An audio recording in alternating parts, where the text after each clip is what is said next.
ماحولیات کے تحفظ کے عالمی دن کے موقع پر شعور و آگاہی اجاگر کرنے کے حوالے سے ICCI کے SM منیر آڈیٹوریم میں our land and our future کے عنوان سے ایک سیمینار منعقد کیا گیا۔ سابق وفاقی وزیر اور ممبر قومی اسمبلی ڈاکٹر طارق فضل چودھری تھے۔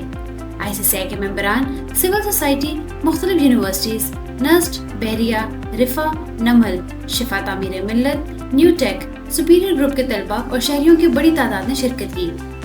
تقریب سے خطاب کرتے ہوئے ممبر قومی اسمبلی ڈاکٹر طارق فضل چودھری نے کہا کہ آب و ہوا کی تبدیلی ایک عالمی رجحان ہے اور پاکستان بھی اس کا شکار ممالک ملک میں سے ایک ہے، لہٰذا ہمیں آس پاس کی اچھی مثالوں سے سیکھ کر اسے مؤثر طریقے سے نمٹنا ہوگا۔ انہوں نے کہا کہ ہمیں ماحول دوست منصوبوں کو زیادہ سے زیادہ فروغ دے کر ماحولیاتی منفی اثرات کو کم کرنے کے لیے عملی اقدامات اٹھانا ہوں گے اور حکومت سے نجی شعبے کا تعاون اس معاملے پر عوام میں شعور پیدا کرنے میں اہم کردار ادا کر سکتا ہے۔ ڈاکٹر طارق فضل چودھری کا کہنا تھا کہ اسلام آباد chamber of commerce and industry ہمیشہ ایسے اہم امور پر اقدامات کرنے میں سب سے آگے رہا ہے اور بہت جلد وہ خود اس موضوع پر ایک تقریب کا بندوبست کریں گے جس میں آب و ہوا کی تبدیلی کی وزارت کے تعاون سے تمام اسٹیک ہولڈرز اور کاروباری برادری کے رہنماؤں کو مدعو کیا جائے گا۔ ICCI کے صدر احسن ظفر بختیاروی نے اپنے خطاب میں کہا کہ ہم سب اس حقیقت سے بخوبی واقف ہیں کہ گلوبل وارمنگ، گرین ہاؤس گیسوں اور کاربن کے زیر اثر گرین ہاؤس گیسوں میں 1% سے کم حصے کے باوجود ماحولیاتی نظام اور پاکستان کو سنگین چیلنجز سے ہمکنار کر رہا ہے۔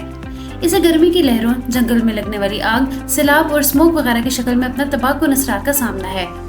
ان کا کہنا تھا کہ ICCI مستقبل قریب میں ایک ماحولیاتی ایکسپو منعقد کرنے پر غور کر رہا ہے اور یہ حکومت کو ان کو کاروباری اداروں کی حوصلہ افزائی اور سہولت فراہم کرنا ہوگی جو ماحولیات کے تحفظ کے طریقہ کار کو آگے بڑھا رہے ہیں۔ اس موضوع سے متعلق صنعت اور یونیورسٹی کے رابطوں کی اہمیت کو اجاگر کرتے ہوئے انہوں نے کہا کہ اس طرح سے ہم کاربن کے اثرات کو کم سے کم کر سکیں گے اور ICCI اس کام کے لیے مکمل تعاون کرے گا۔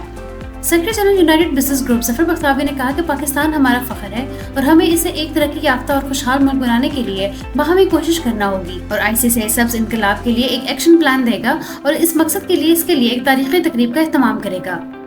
انہوں نے زور دے کر کہا کہ ہم ہر فرد کو الزام تراشی کے روش ترک کر کے ایمانداری کے ساتھ ملک کو موجودہ معاشی بحران سے نکالنے میں اپنا کردار ادا کرنا ہوگا۔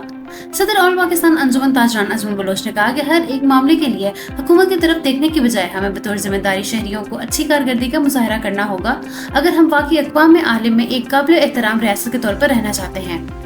نیکسٹ بزنس اسکول سے ڈاکٹر رمانہ بنگش، ڈاکٹر حمیرہ فاروق، انیلا خان بحریہ یونیورسٹی، ڈاکٹر عائشہ الطاف شفا تعمیر ملت، professor Waris Ali NUML university, commander retired Muhammad Tahir, convener HSC committee Adnan Mukhtar اور باور چودھری نے بھی شرکا کو آب و ہوا میں تبدیلی کے موزوں اثرات کے بارے میں آگاہی دی اور مسئلوں کے حل کے لیے ممکنہ طریقوں کے بارے میں بتایا۔